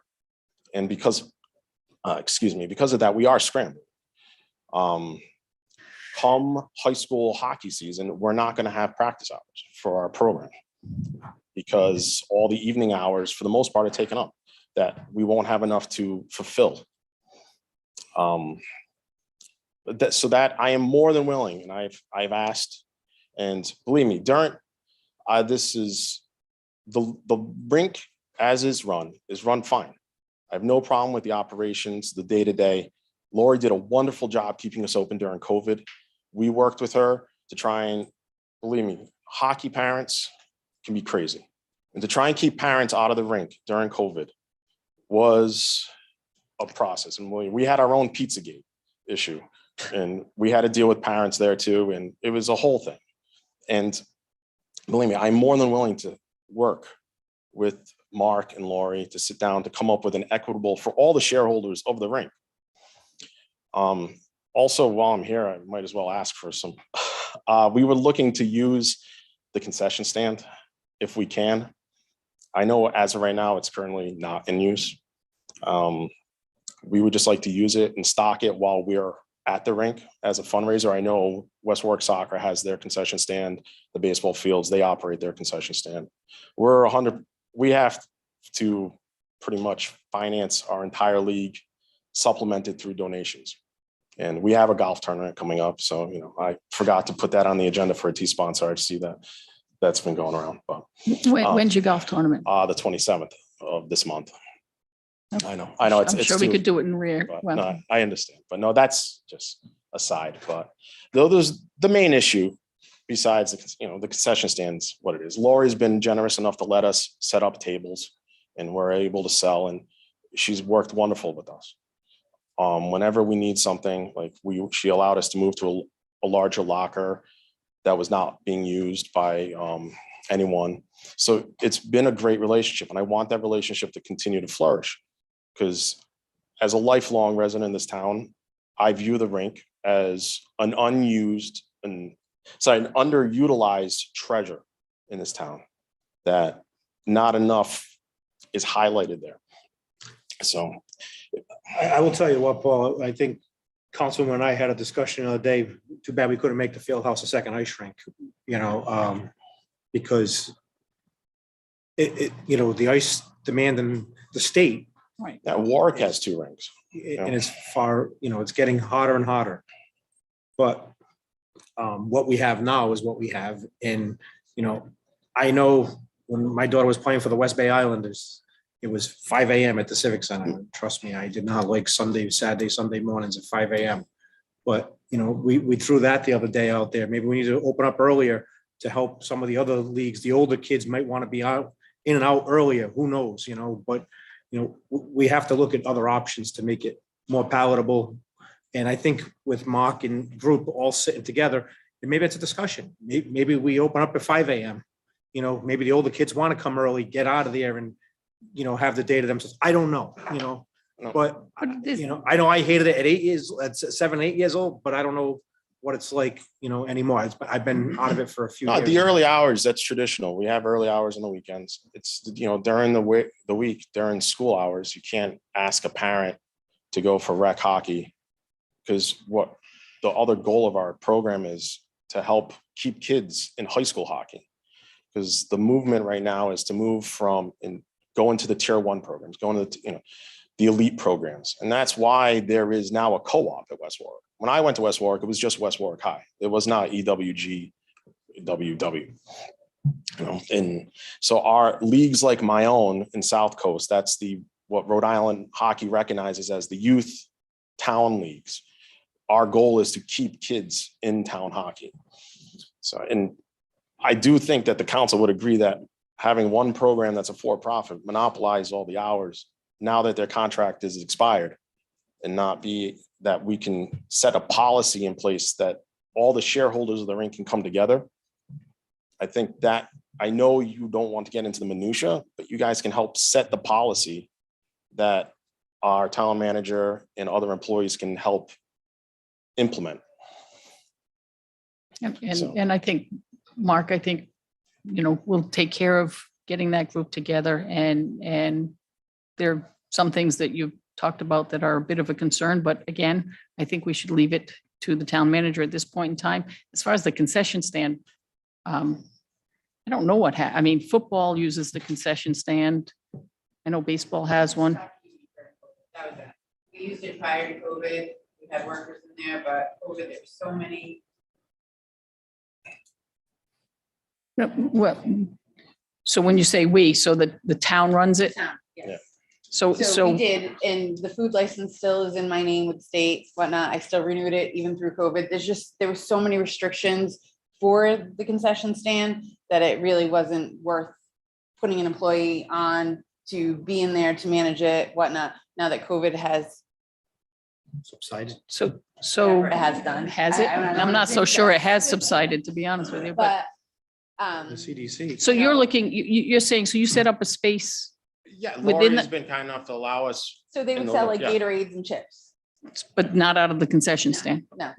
Okay, well, And they maybe were for that, their little organization, and that was fine, and whatnot. I mean, there's been a few people that have wanted to come in and put proposals together, and they Again- run it and whatnot. I mean, there's Yep. a lot of again, options. so to I do. guess that's part of the discussion that you guys should have, but yes. I mean, But I know concessions are a big part of the nonprofits fundraising, always were, basketball, Yeah, we baseball, weren't looking to softball. Run it for the town. We just wanted to, that we saw that. Have the space. Have a space and be able to, So you bring stuff in and out every time? so that, yeah, so we would then bring it in. So like, cause I know, You guys can all get Yeah, together. you can figure I that out. understand. I don't yes. want to, otherwise No. we could be here all night. No, That's that's why, okay.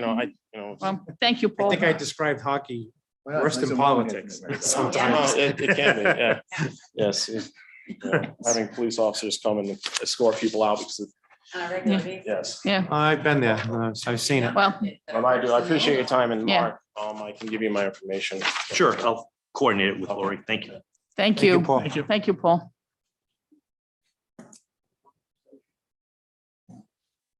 Thank you, Tom. Good evening, ladies and gentlemen. Tom Oates, 6 Colonial Way. A couple of quick items. Number one, I am absolutely appalled to know that the competition for the seats in Ward 1, 2, and 3 have made threats to the police and to the FBI and are a danger to the community and the life of our community. But I'm just appalled to know that. Second item, Tom, I don't think anybody who said opponents of Ward 1, 2, and 3. I think you just. that's what I heard. Okay. That's what you All right. heard, but I don't think I Yeah, heard. that. I'll listen to it again when I get home. Also, the flat top dog park thing, that's a no-go any which way you look at it, because about 4 or 5 years ago, I stood here with 6 members of the South Kingstown Dog Park Association, the Board of Directors, and they were here to discuss and let you guys know how they run the beautiful dog park they have there. And the solicitor said it wouldn't happen.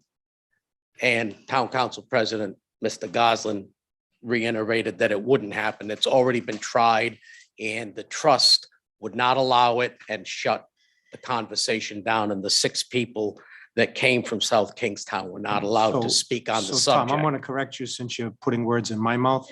I Um, said the trust has recommended that we do not do it. I'd not say it's a dead in the water or whatever. you Okay, want well, to say. it was, to me, it was dead in the water at that point because you wouldn't allow the people from South Kingstown to speak on it. I have one more quick question. Oh, back on May 5th of this year, the discussion was up on the Payne Street Playground, and there was supposed to have been a gathering of the council to discuss that property and what would happen, and getting it on the ballot for November. I believe that's too late, or is it on the ballot at this point? On the ballot. It's not. Okay, and also the same night, the council asked the assessor for a list of all town properties that were leased out. And I'm just curious if we got the list yet. I'm curious as to what properties the town has besides Payne Street for $1 a year, and of course, the American Legion. Do we have that list? I don't have it. He just walked out. He just left the back row. Okay, that's all I have at this point. Thank you. Thank you.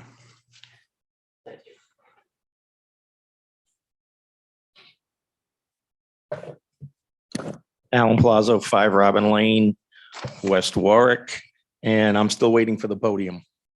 That being said, I would like to thank Mr. Argenti for the removal of the pole out front. It seems that people are listening to these meetings. Maybe they're taking action on their own, maybe not, but things are getting done.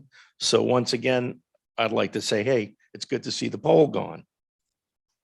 Along the same line, on social media, I've been following the improvements over at Post 2, and I think we probably should thank Brigadier General Petrarca for that. It'll be nice when it finally gets done, but that doesn't go unnoticed. People do pay attention. However, along the same lines, has any action been taken concerning the appointment of a municipal veterans rep? I know we discussed that months ago. I haven't seen anything. So I just want to bring that out. I'll pause for a second on that. There's been no change since I last brought it up. My intention is to have a town employee who's a police officer who served a similar function during his active time do that. He's been out on leave. He should be returning in early September, to kind of charge him to coordinate the town's efforts and kind of be the liaison, if you will, with the military veterans that have been trained to provide those services. So he would kind of organize that group, have the contact numbers, help us set up a page on our website with available resources and coordinate that. So when he's back to work, that's my intention to once he gets settled back into his new assignment, to task him with that. I know there are several members of the community actually trained as veterans reps. And I mentioned Deb Schusterman before. I believe Roger Richards is trained and they're willing to participate. But I just wanted to bring that forward to get it off top dead center. Mrs. Spodnik referenced item number 8 on the agenda, which was the case where the taxpayers of the town are on tap for $640,000. The trust for $160,000.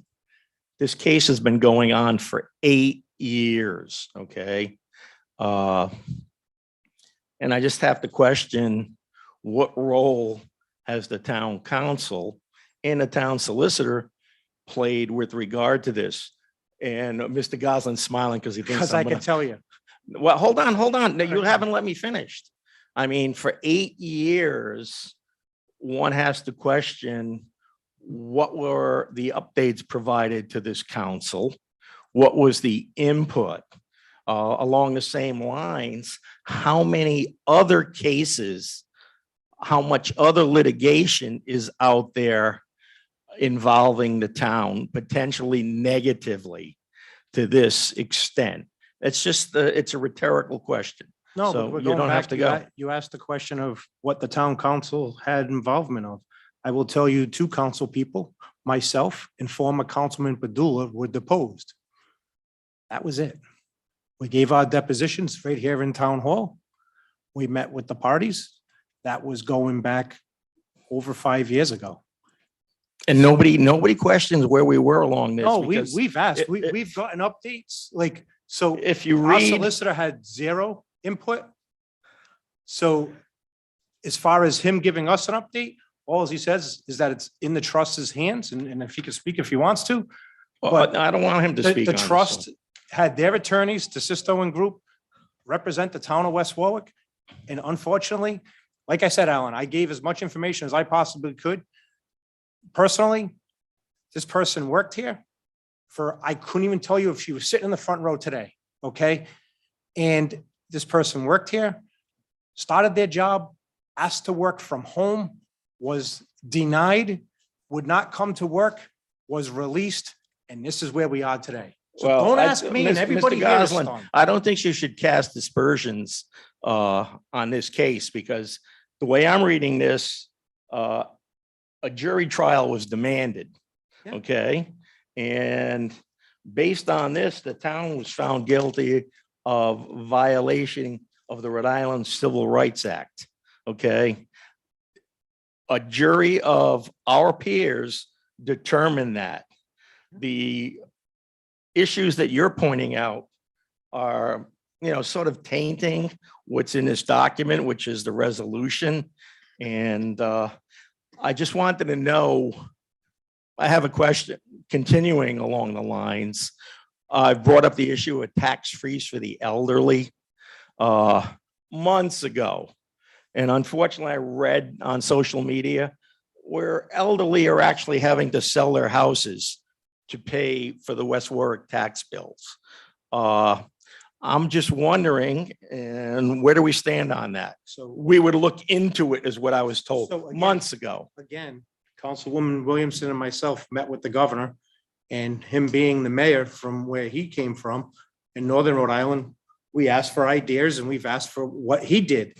And we're still looking at options in cost and expenses, because if one person's not paying for it, and trust me, Alan, I got elderly parents too, Oh, I understand. I understand implicitly, but $640,000 of taxpayer money being cost on, spent on this. And my question is, $1 of the current tax rate, what does it bring into this town? You probably can't answer it right off, but I want to put that out there for the people who are listening, because the question is, the $640,000 that went to this doesn't go for tax relief for people who are dealing with, quote, zero inflation right now, but can't afford their rents, can't afford anything anymore. We're going to be having a 50% increase in electricity, but that's fine. You should have asked the governor about that.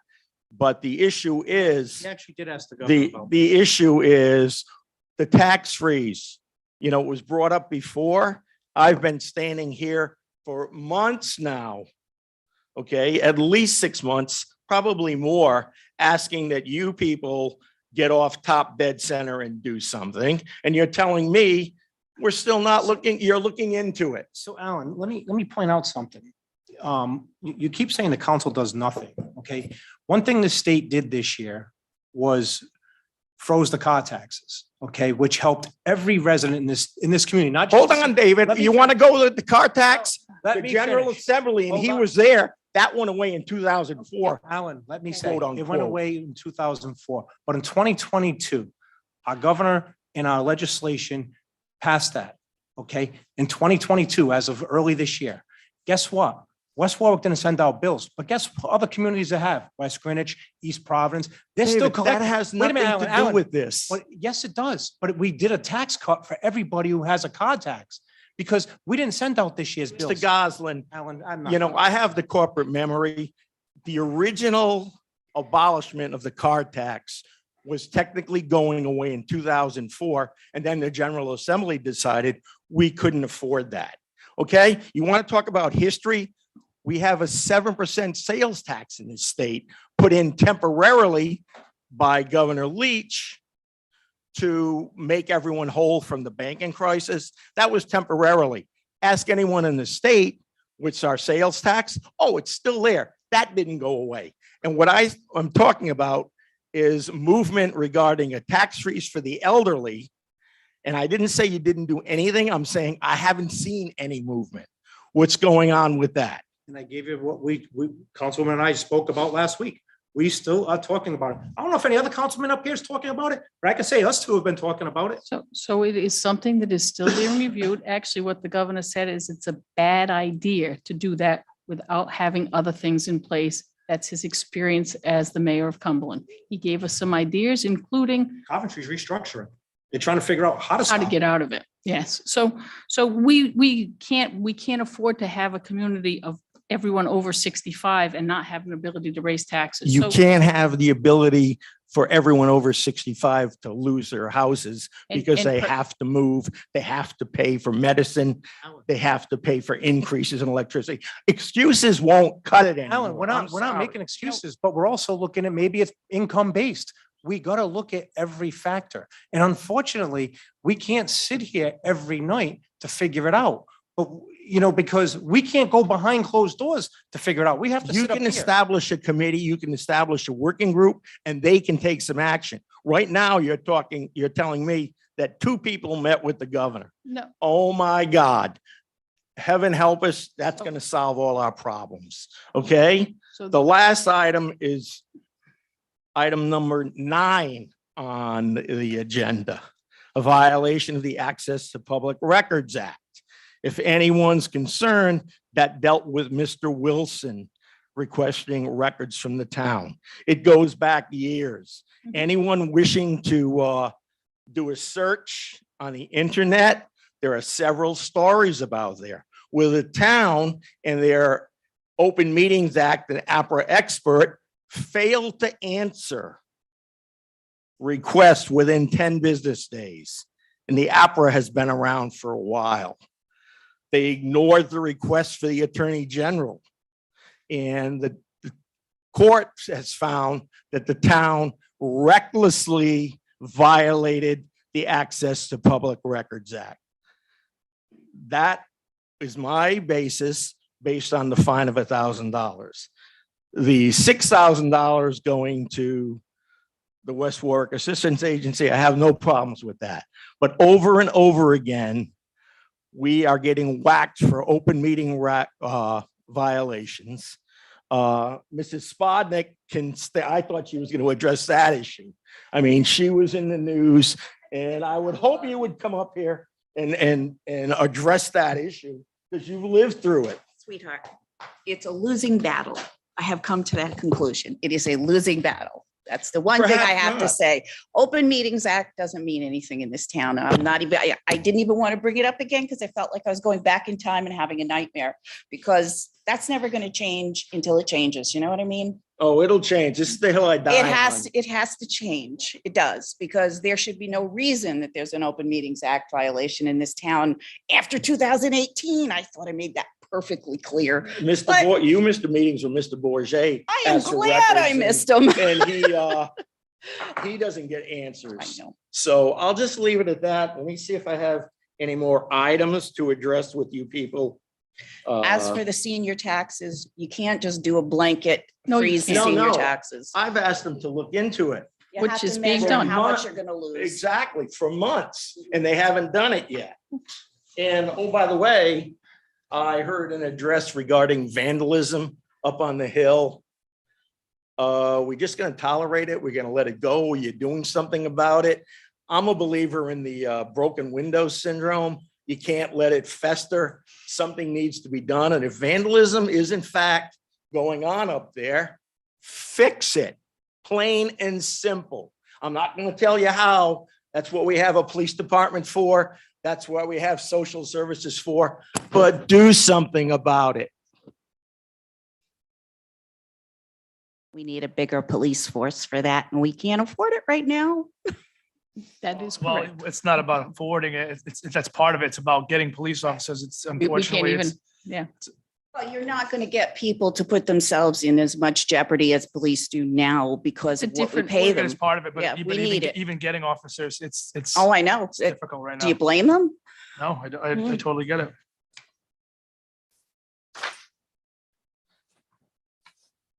Let me just add one item with regard to that. I grew up in Natick, the Natick ball field. that was a hangout for youngsters.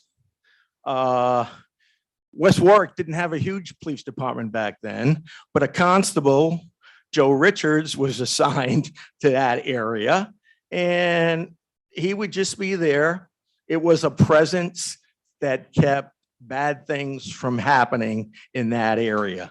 You're talking the mid to late 60s. So I'm not sure if Al was familiar with that, but he was a constable. And not Al. After your time. Al was Wow. a good boy. But anyway, do something about it. Alan. Instead of on New London Avenue, park on Factory Street. Thank you. Alan, with all due respect, you're comparing the 60s to 2022. And I am going to say this. Jill Fisher, West Warwick school teacher, and myself sat up there for homecoming in the playground. And we had to call the police department. We had to get Ken Townsend involved. We had to ask kids to leave. And you know what? I had kids stare me down, tell me to go F myself and whatever. So whether adult presence these days versus adult presence back in 1960, I know back in the 80s, if I talk back to anybody, and if I got slapped by a teacher, my parents didn't ask me what the teacher do. They asked me what I did. Now it's different. Why did the teacher do this? It's a different era and it's hard to deal with. And, I've dealt with it for 4 hours up there that night. And I'll tell you, anybody who's got in that playground or whoever's spending time at that playground knows it's not easy. I've had conversations with Mark about what it was like representing the prosecuting for the police department in the 60s as compared to what he had to go through. It was a lot easier. One more addition. I just retired from teaching 2 years ago at Pilgrim, which is an interesting high school. I never experienced problems in my classroom. It was yes, sir, no, sir, yes, ma'am, no, ma'am, please, thank you, may I. There were no exceptions. It was accepted. The roughest kids in the school gravitated to me because they had the discipline and the structure. And I'll leave it at that. Any other public comment? I just want to make one comment on, because it keeps getting brought up, is that the verdict, the jury found in favor of the party for $270,000. The rest of it is all That's true. Thank you. $300,000 in legal fees. Yeah, you're right. Oh, interest also. Interest, but also because of the time frame. And it goes back to the argument I keep saying, is the dragging out of things continues to cost the taxpayers money. I don't care which attorney's doing it, but the fact is, it took 8 years to get to this point, and it costs the taxpayers money. We're supposed to have a judicial system that is responsive and quick, and it just keeps getting dragged out. And it's been my experience with the some attorneys that dragging out, it seems to be intentional. And I just would hope that we could stop doing this, because $270,000 is a lot less than $800,000. And to know that majority of that is just going on because of dragging out a process bothers me. And you can't blame COVID, because this was 8 years ago. Any other public comment? Motion to adjourn. Second. All in favor? Aye. Opposed? Ayes have it. Specious.